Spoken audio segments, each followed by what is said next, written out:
Had a speech teacher in elementary school who hated my guts for absolutely no reason. Our first altercation was in first grade.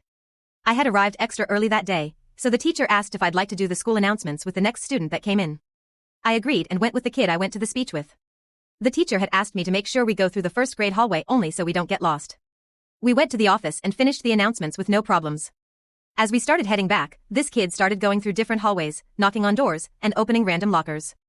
Being the good first grader that I was, I threatened to tell the teacher on him. Even though I never did nor was.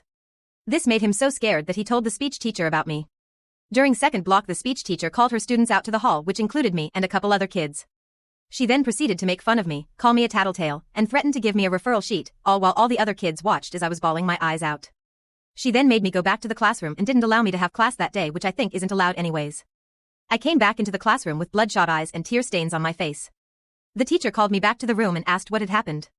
I explained to her, and she told me she can't write me for that and to tell her the next time she ever did something like that. The second altercation was maybe in fourth grade. She was monitoring the lunchroom and was particularly examining the table I was at. She started telling me I shouldn't be eating all this junk food and more nonsense, which already made me irritated. Debooey, I ignored her.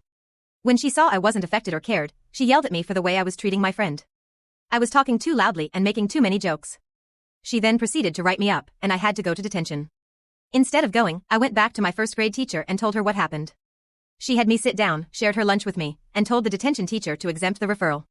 My teacher told me not to worry about her anymore because she won't be teaching for too long. I didn't understand her at the time, however. During the rest of the school year, fewer and fewer teachers started talking to the speech teacher. She wasn't given any more monitor time or sub time. The teachers ignored her so badly that she started eating in her room instead of the faculty room. She ended up getting fired that year. What ended up happening was my first grade teacher told the rest of the staff about her actions, including the principal. The principal had a whole file on her about similar instances with other students. This was the nail in the coffin for her, and she was fired that year. Yay, that's how my speech teacher was fired, sorta thanks to me.